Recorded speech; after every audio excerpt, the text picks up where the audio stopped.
بسم الله الرحمن الرحيم. halkan waxaan ka akhrinayaa war saxaafadeed ay si wada jira u soo wada saareen hogaamiyaasha ka kala socda xisbiyada halkan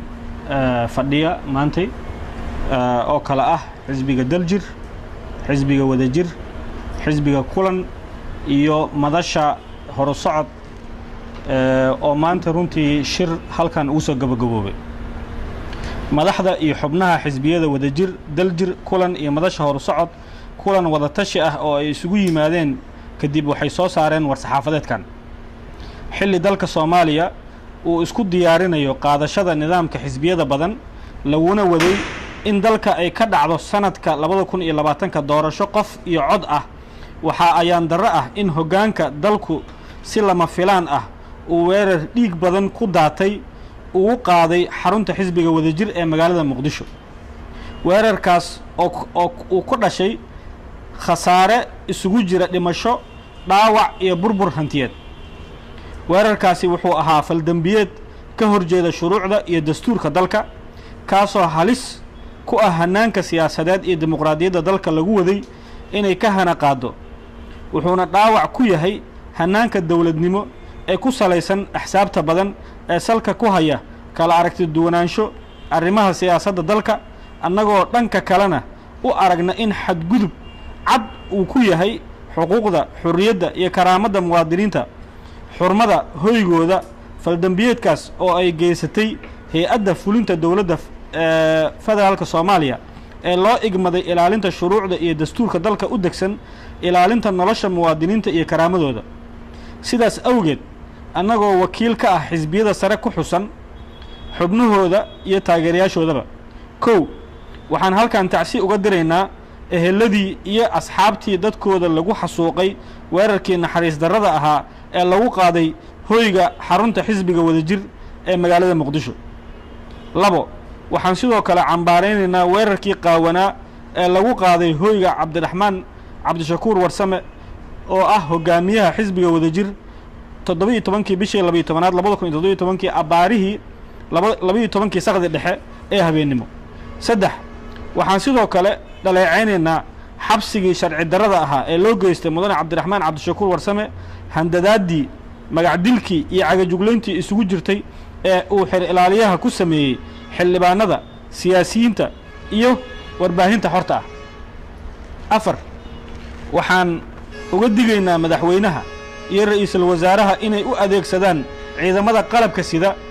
dilalka iyo argagixinta siyaasiyiinta ka aragtida duwan, taas oo aan waxba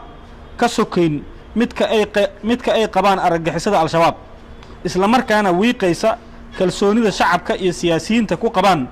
qabi karaan ciidamada qalabka sida. xilli lagu jiro la dagaalanka argagixisada al-shabaab, ciidankeenuna u baahan yahay isku duubni iyo taageero dhinac walba ah. shan waxaan sidoo kale ka digaynaa in loo adeegsado hay-adaha garsoorka, xeer ilaalinta qaranka, culimaa u diinka, howlo siyaasadeed oo looga argoosanayo dadka ra'yiga leh, taasoo meesha ka saaraysa kalsoonidii soo koraysay ee lagu qabay hay-adaha dowladda iyo shuruucda dalka u yaalla. lix waxaan si cad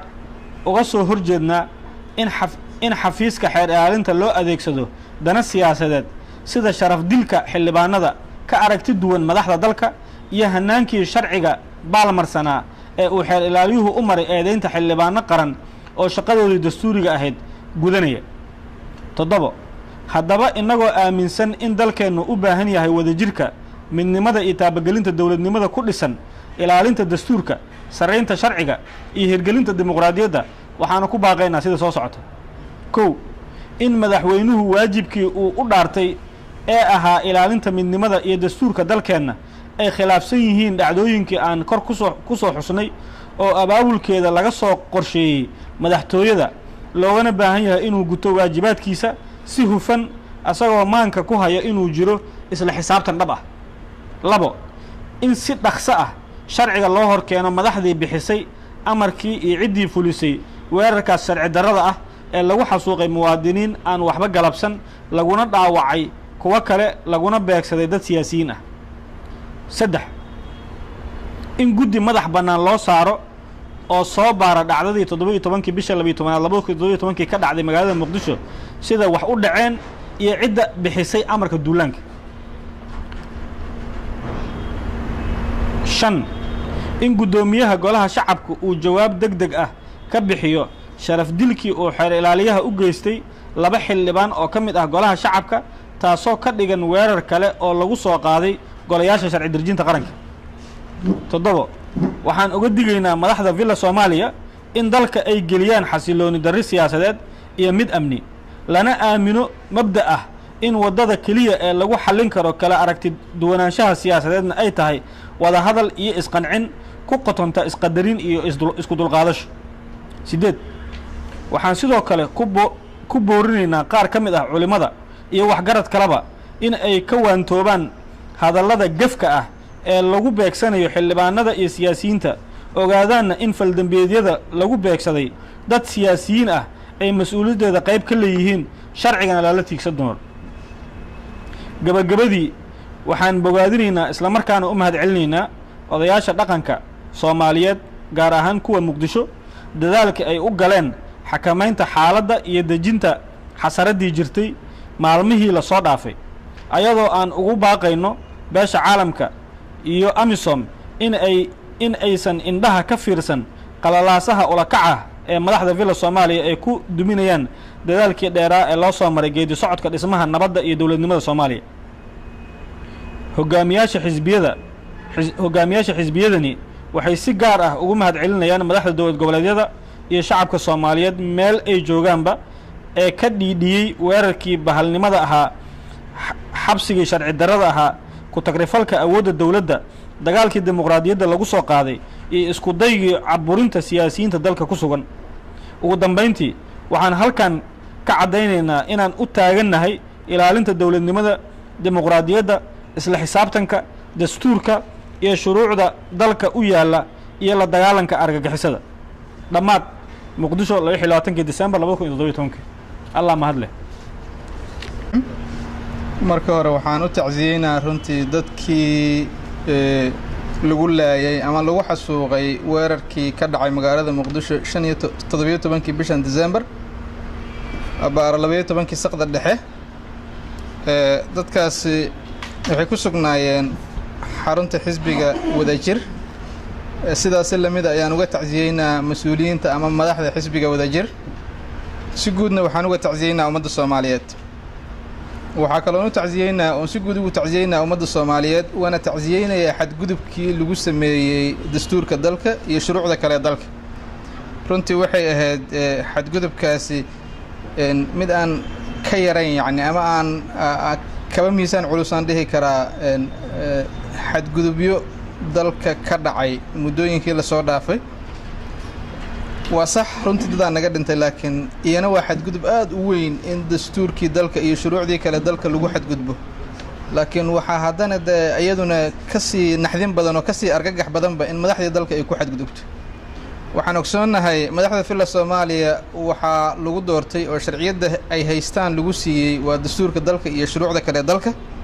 kuma imaan runtii qoryo ay qababac ee warqada ay dalka ku yimaadeen waxaana aad u haboonaan lahayd runtii inay xasuusnaadaan ilaaliyaan xafidaan habkii ay ku yimaadeen waa wada ogsoonnahay inayaan ku imaanin dalka maxaa la dhahaa awood ciidan ama qoryo iyo wax la mida waxaa xusid mudan in dalka Soomaaliya aan hadda joogin ama ayaan jirin cid u xiiso qabta inay xukun ku raadiso xabado iyo qoryo iyo ma garanaysaa waxaan haboonayn ummadda Soomaaliyeed horey u soo aragtay wixiina soo maray iyo waayihii aan soo aragnay in wuxuun aan ka faa'iideysanay ayaa haboonaan lahayd Villa Soomaaliya inay aaminto ama ay ku salayso siyaasadeeda haddaad iga aragti duwan tahay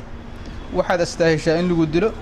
waxaan xaq u leeyahay inaan ku xiro waxaan xaq u leeyahay inaan xukumo runtii waa nasiib dar mana ahan shacabka Soomaaliyeed shacab ahaan iyo siyaasiyiin waxay aqbali karaan mana u malaynayo in qarniga 21aad ay tahay miiniska ama habka ugu haboon ee lagu raadiyo xukun siyaasadeed sidii saaxiibadii iga horreeyay halkan ka sheegeen waxaan uga digaynaa madaxda Soomaaliyeed inay adeegsadaan ciidamada amniga ummadda Soomaaliyeed siyaasiyiin iyo shacabba waxa caado u ahayd inay dhanka bidix iska fiiriyaan oo ay ka cabsadaan oo ay dareemaan in cadow ka xigo cadowga waa kuwa la wada yaqaan loo yaqaan al-shabaab laakiin waxa soo korodhay in aan xagga midig qudheeda kalsooni fara badan laga qabin oo laga baqayo ama ma garanaysa ay muuqanayso xadgudubyo ay ku kacayaan hay'adihii amniga ay adeegsanayaan madaxda dalka marka haddii shacabkii Soomaaliyeed dhankii bidixna eegayaan midigna eegayaan ha noqdo shacab ama siyaasi waa runtii ayaan darro ama daahir aan dalka ku haboonayn kuna soo korodhay waxaan uga digaynaa sidaas la mid ah madaxda Soomaaliyeed inay caburiyaan garsoorka waxaan xog ogaal u nahay inay aad uga xumaadeen runtii yacni dhacdadii ama xukunkii garsoorku qaaday oo runtii aan aaminsanahay inuu ahaa kan saxda ah laakiin ayagoo aan filaynin in ma garanaysa garsoor hufnaantaas iyo ay ka muuqato hal adeegaasi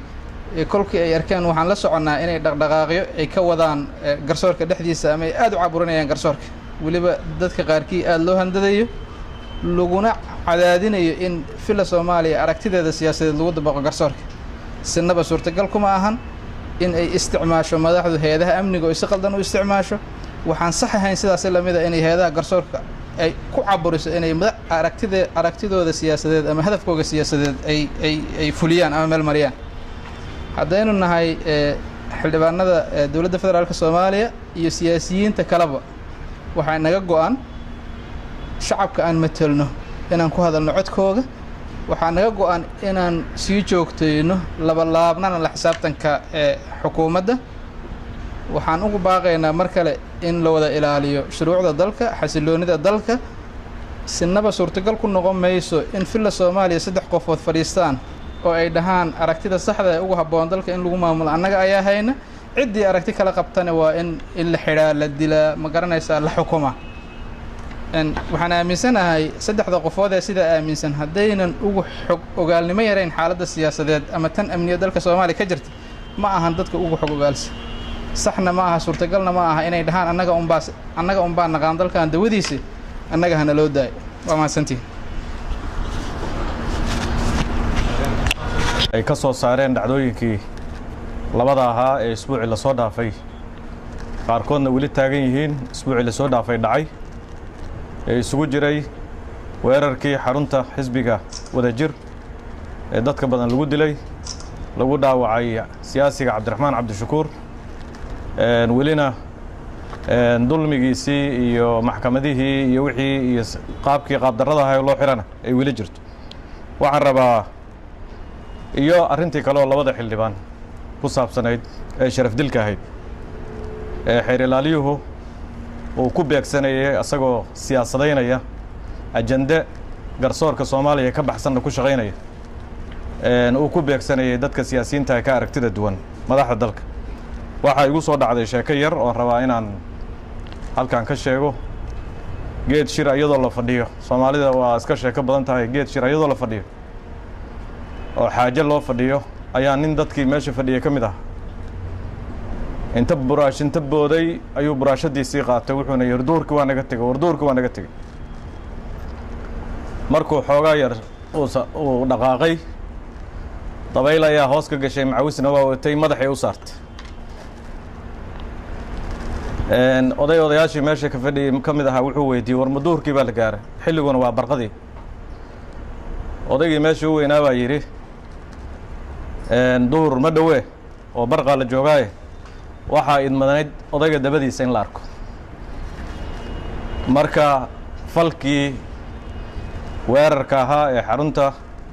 xisbiga wadajir iyo beegsigii xildhibaanadii iyo siyaasigii Cabdiraxmaan Cabdishakuur wuxuu runtii kashifay dabayshaasoo kale ahaa wuxuu kashifay dabada madaxdu kashifay bannaanka ayuu keenay waxay damacsanaayeen oo la hulaamnaayeen muddaan lahayn madaxweynuhu ma hadlo ma dalka u khidaabo marka runtii aad baan arrintaas uga xumaanay dalkaana dib uma noqonayo waxa la damacsan yahay filla Soomaaliya lagu damacsan yahayna weerarkaas iyo labada xildhibaan ayaa bannaanka soo dhigay dadka Soomaaliyeedna way arkeen xisbiyadanna waa kuwa hadda ka dhiidhiyay maamul goboleedyadu ka dhiidhiyay odayaashii dhaqanku ka dhiidhiyay dalkan waxaan leenahay madaxda hadda joogta waxa la idinku doortay sanduuq qori la idinkuma dooran afhayeenkuununa qori iyo baasuuka ma noqon karo. dadka u soo baxa waxaad aaminsan tihiin haddii dalkan dhibaato lagu haayo dhibaatada lagu haayo bannaanka la soo istaaga sheega ha laydinkala hadlo. waxaa runtii dhanka kale aan rabaa inaan adkeeyo maalmahan oo dhan waxaa dalka ku soo batay waa muwaadiniin iyo dad qaran dumis. dadka Soomaaliyeed waxaan su'aalayaa ma waxaa qaran dumis ah ninkii difaacay ma ninkii dhiibay qalbi dhagax ayaa wuxuu dhihi karaa ninkii difaacay qaran dumis baad. yacni waxa hadda meeshaan ka socda waxay tahay xildhibaanada labada hol beegsaday iyo siyaasiyiintaanba dadkii ka soo horjeestay in nin muwaadina la dhiibo ayay ahaayeen. in dalka Soomaaliyeed la iska maamusho oo sidii la rabo laga yeelo dawladda kale loogu adeego dadkii diiday ahaayeen. kuwii sameeyey falkaas oo khiyaano qaran galay oo qaran dumisnimada ku eedaysnaa ayaa waxay u adeegsanayaan kuwii qaranka difaacayay qaran dumisnimo. yacni waxay tahay arrinta caloosha laga rarayo dalka Soomaaliya mafaahiimtii oo dhan waa isqalad. beri waxayna dhihi doonaan muqdisho waxaa looga tukanayaa badda xaggeeda ha loo tukado. ninkii u tukada dhankan kale waa qaldan yahay ilaa hadda baasha meesha loo wada waayo. waxaan runtii aad uga soo horjeednaa dalkan wax badan baa lagu soo waday. cabdullaahi yuusuf xilligiisii cabdiqaasim xilligiisii xilliyadii ka dambeeyey intuba dadka kale aragti duwan way wada noolaayeen. soomaaliyana waxaa jirtay mararka ka mid ah oo qofka ka aragti duwan sistamka meesha ka jira uu dowladaha Itoobiya ka soo hadli jiray raadiyaashooda. laakiin sidii dimuqraadiyad taasi waa aragnay dhibkay dhalisay. markii dimuqraadiyad dalku u jahaystay waxay noqotay filla Soomaaliya dariskeeda qof daris la ah inuu ka aragti duwanaan karo qofka filla Soomaaliya jooga. taasna dowladnimada casriga ayaa leh dalkii aan dibna loo celin. horumar badan baa jira. madaxda haddana waa ka shifan yihiin dadka inta u soo baxaan ha u cudur daartaan. dadkii la dilay ha ka garaabaan. ciddii dishay bannaanka ha soo istaajiyaan. dalkan qori dambe laguma xukumi karo. qori ninkii raba inuu wax ku xukumana shabaab ha u tago waa shabaabe. ninkii raba inuu qori sharci darraa dadka ku dilo weerar sharci darraa dadka ku qaado shabaab waxba kama sokeeyo. shabaab ha u tago yuusan noo joogine xilalka waaweyn yuusan noo hayne. dhaqanka shabaabka hadduu leeyahay dhaqanka shabaabku duurkuu ka jira duurka hala tago. halkan dowladnimo laga rabaa. waana mahadsantiin.